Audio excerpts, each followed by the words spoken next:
ದೇವರಾಜ ಅರಸು ದಾಖಲೆ ಮುರಿಯಲಿರೋ ಸಿದ್ದರಾಮಯ್ಯ. ಹೆಚ್ಚಾಯಿತು ಅರಾವಳಿ ಬೆಟ್ಟ ಉಳಿಸಿ ಅನ್ನೋ ಕೂಗು. ಓಮನ್ಗೆ ಹೊರಟ 5ನೇ ಶತಮಾನದ ತಂತ್ರಜ್ಞಾನದ ಹಡಗು. ಇದೇ ಈ ಹೊತ್ತಿನ ಸ್ಪೆಷಲ್. ನಾನು ಕಾರ್ತಿಕ್ ಕುಂದರ್. ರಾಜಕೀಯ ನಾಯಕರು ದಾಖಲೆಗಳನ್ನು ಮಾಡೋದು ವಿರಳ. ಈಗ ಕರ್ನಾಟಕದ ಮುಖ್ಯಮಂತ್ರಿ ಸಿದ್ದರಾಮಯ್ಯ ಕೂಡ ಒಂದು ಅಪರೂಪದ ದಾಖಲೆ ನಿರ್ಮಿಸಲಿದ್ದಾರೆ. ಇನ್ನು ಕೆಲವೇ ದಿನಗಳಲ್ಲಿ ಕರ್ನಾಟಕದ ಸುದೀರ್ಘ ಸಿಎಂ ಅನ್ನೋ ದಾಖಲೆಗೆ ಸಿದ್ದರಾಮಯ್ಯ ಭಾಜನರಾಗಲಿದ್ದಾರೆ. ಆ ಮೂಲಕ ಇಲ್ಲಿವರೆಗೆ ದೇವರಾಜ್ ಅರಸು ಹೆಸರಲ್ಲಿದ್ದಂಥ ಕರ್ನಾಟಕದ ಸುದೀರ್ಘ ಸಿಎಂ ಅನ್ನೋ ದಾಖಲೆಯನ್ನ ಮುರಿಲಿದ್ದಾರೆ.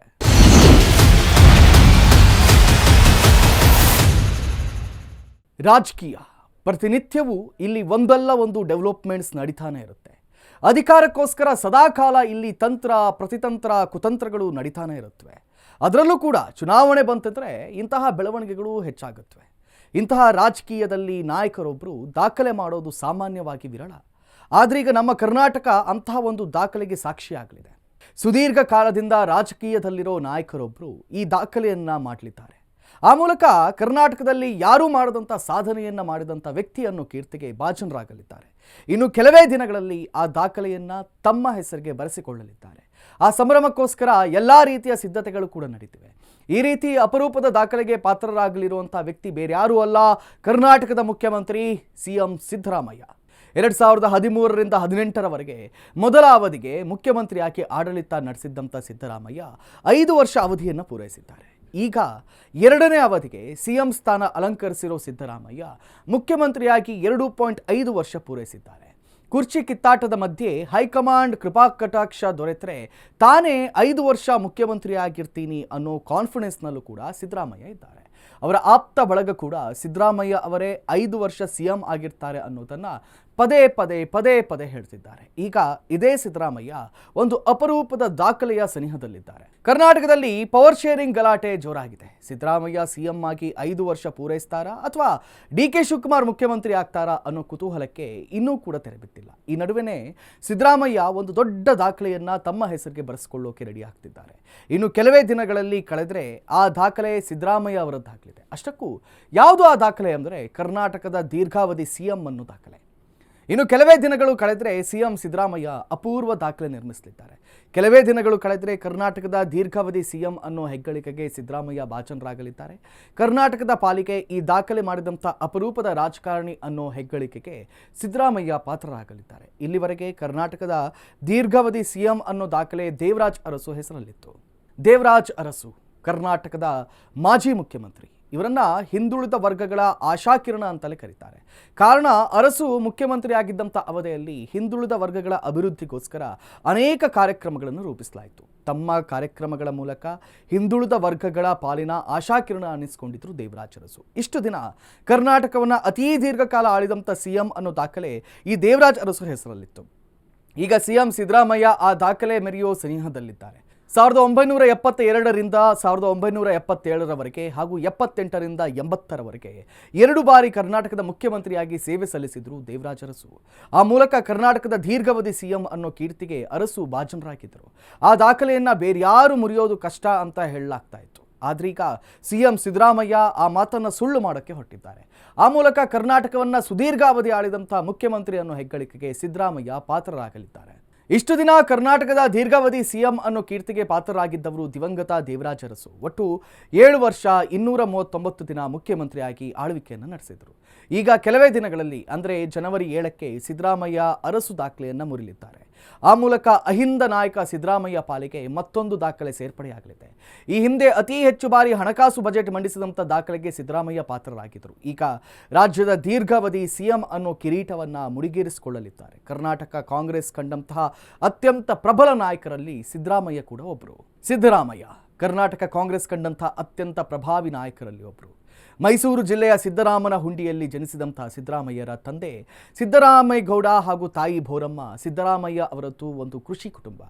ಮೈಸೂರಿನಲ್ಲಿ ತಮ್ಮ ವಿದ್ಯಾಭ್ಯಾಸವನ್ನು ಮಾಡಿ ಸಿದ್ದರಾಮಯ್ಯ ಮೈಸೂರು ಯೂನಿವರ್ಸಿಟಿಯಿಂದ ವಿಜ್ಞಾನ ಹಾಗೂ LLB ಪದವಿಗಳನ್ನು ಪಡೆದಿದ್ದಾರೆ. ತಮ್ಮ ಕಾಲೇಜು ಟೈಮ್ನಲ್ಲೇ ಸಿದ್ದರಾಮಯ್ಯ ಒಬ್ಬ ಪ್ರಖರ ವಾಗ್ಮಿ ಅನ್ನಿಸ್ಕೊಂಡಿದ್ದರು. ವೇದಿಕೆಯ ಮೇಲೆ ಭಾಷಣ ಮಾಡೋ ಕಲೆ ಸಿದ್ದರಾಮಯ್ಯರಿಗೆ ಆಗಲೇ ಸಿದ್ಧಿಸಿತ್ತು. ನಂತರ LLB ಪದವಿ ಪಡೆದ ಸಿದ್ದರಾಮಯ್ಯ ವಕೀಲರಾಗಿ ಕೆಲಸ ಮಾಡ್ತಿದ್ರು.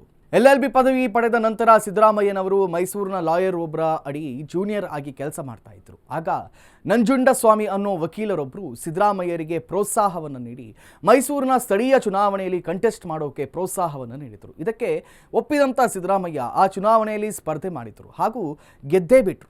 ನಂತರ ಭಾರತೀಯ ಲೋಕದಳ ಪಕ್ಷದ ಟಿಕೆಟ್ ನಡಿ ಚಾಮುಂಡೇಶ್ವರಿ ಕ್ಷೇತ್ರದಿಂದ 1983ರ ವಿಧಾನಸಭಾ ಚುನಾವಣೆಯಲ್ಲಿ ಸ್ಪರ್ಧಿಸಿದಂಥ ಸಿದ್ದರಾಮಯ್ಯ ಆ ಚುನಾವಣೆಯಲ್ಲಿ ಕೂಡ ಗೆದ್ದು ವಿಧಾನಸಭೆಯನ್ನು ಪ್ರವೇಶಿಸಿದರು. ಅಲ್ಲಿಂದ ಸಿದ್ದರಾಮಯ್ಯ ಅವರು ಹಿಂದೆ ತಿರುಗಿ ನೋಡಿದ್ದೇ ಇಲ್ಲ.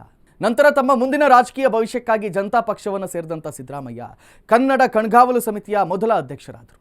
ನಂತರ ಜನತಾದಳದ ಸರ್ಕಾರದಲ್ಲಿ ಅವರು ಅನೇಕ ಸಚಿವ ಸ್ಥಾನಗಳನ್ನು ನಿಭಾಯಿಸಿದರು. ಜನತಾ ಪಕ್ಷದ ಪ್ರಧಾನ ಕಾರ್ಯದರ್ಶಿಯಾಗಿ ಕೂಡ ಸಿದ್ದರಾಮಯ್ಯ ಸೇವೆ ಸಲ್ಲಿಸಿದ್ದಾರೆ. ಹೀಗೆ ಹಂತ ಹಂತವಾಗಿ ರಾಜಕೀಯದಲ್ಲಿ ಒಂದೊಂದೇ ಮೆಟ್ಟಿಲನ್ನು ಏರ್ತಾ ಬಂದ ಸಿದ್ದರಾಮಯ್ಯ 1996ರಲ್ಲಿ ಉಪಮುಖ್ಯಮಂತ್ರಿಯಾಗಿ ನೇಮಕಗೊಂಡರು. ಮುಂದೆ ಮಾಜಿ ಪ್ರಧಾನಿ ದೇವೇಗೌಡರೊಂದಿಗೆ ಜಾತ್ಯತೀತ ಜನತಾದಳ ಸೇರಿದಂಥ ಸಿದ್ದರಾಮಯ್ಯನವರು 1999ರ ಚುನಾವಣೆಯಲ್ಲಿ ಸೋತರು. ಆದರೂ ಸಹ 2004ರ JDS ಕಾಂಗ್ರೆಸ್ ಸಮ್ಮಿಶ್ರ ಸರ್ಕಾರದಲ್ಲಿ ಅವರನ್ನು DCM ಮಾಡಲಾಯಿತು. ಆದರೆ ಅದರ ನಂತರ ಕೆಲವೇ ಸಮಯದಲ್ಲಿ ಸಿದ್ದರಾಮಯ್ಯ ಹಾಗೂ ದೇವೇಗೌಡರ ನಡುವೆ ಭಿನ್ನಾಭಿಪ್ರಾಯ ಉಂಟಾಯಿತು. JDSನಲ್ಲಿದ್ದಂಥ ಸಿದ್ದರಾಮಯ್ಯ ಅಹಿಂದ ವರ್ಗಗಳನ್ನು ಸಂಘಟನೆ ಮಾಡೋ ಪ್ರಯತ್ನದಲ್ಲಿ ಅಹಿಂದ ಸಮಾವೇಶವನ್ನು ಮಾಡೋಕ್ಕೆ ನಿರ್ಧರಿಸಿದರು. ಆದರೆ JDS ವರಿಷ್ಠ ದೇವೇಗೌಡರು ಆ ರೀತಿಯ ಸಮಾವೇಶ ಮಾಡದಂತೆ ವಾರ್ನಿಂಗ್ ಕೊಟ್ಟಿದ್ದರು. ಆದರೆ ಆ ವಾರ್ನಿಂಗು ಸಿದ್ದರಾಮಯ್ಯ ಕ್ಯಾರೆ ಅನ್ನಿಸ್ತಾ ಇದ್ದಾಗ ಅವರನ್ನು JDS ಪಕ್ಷದಿಂದ ಉಚ್ಚಾಟಿಸಲಾಯಿತು. ಇದಾದ 2 ವರ್ಷಗಳಲ್ಲಿ ಅಂದರೆ 2006ರಲ್ಲಿ ಸಿದ್ದರಾಮಯ್ಯ ಕಾಂಗ್ರೆಸ್ ಸೇರಿದರು. ಕಾಂಗ್ರೆಸ್ ಸೇರಿದ ಕೇವಲ 7 ವರ್ಷಗಳಲ್ಲಿ ಮುಖ್ಯಮಂತ್ರಿ ಆದರು. ಬೇರೊಂದು ಪಕ್ಷದಿಂದ ಬಂದು ಇಷ್ಟು ಕಮ್ಮಿ ಅವಧಿಯಲ್ಲಿ CM ಆಗಿರೋ ವ್ಯಕ್ತಿಗಳಲ್ಲಿ ಬಹುಶಃ ಸಿದ್ದರಾಮಯ್ಯ ಅವರೇ ಮೊದಲಿಗರಾಗಿರಬಹುದು. 2013ರಲ್ಲಿ ಕಾಂಗ್ರೆಸ್ ಸರ್ಕಾರದ CM ಆದ ಸಿದ್ದರಾಮಯ್ಯ 2018ರವರೆಗಿನ 5 ವರ್ಷ ಅವಧಿಯನ್ನು ಯಶಸ್ವಿಯಾಗಿ ಪೂರೈಸಿದರು.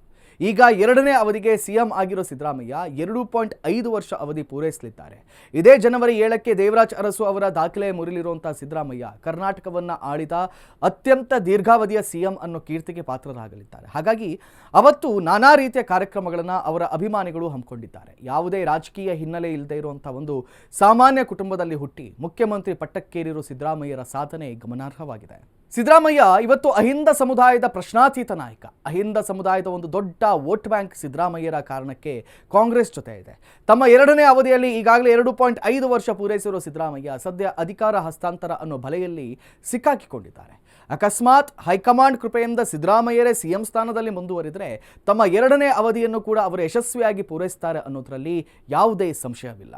2ನೇ ಅವಧಿಗೆ CM ಆಗಿರೋ ಸಿದ್ದರಾಮಯ್ಯ 2.5 ವರ್ಷ ಪೂರೈಸಿದ್ದಾರೆ. ಇನ್ನು ಕೆಲವೇ ದಿನದಲ್ಲಿ ದೇವರಾಜ ಅರಸು ದಾಖಲೆ ಮುರಿಲಿರುವಂಥ ಸಿದ್ದರಾಮಯ್ಯ ಕರ್ನಾಟಕದ ದೀರ್ಘಾವಧಿಯ CM ಅನ್ನೋ ಕೀರ್ತಿಗೆ ಪಾತ್ರರಾಗಲಿದ್ದಾರೆ.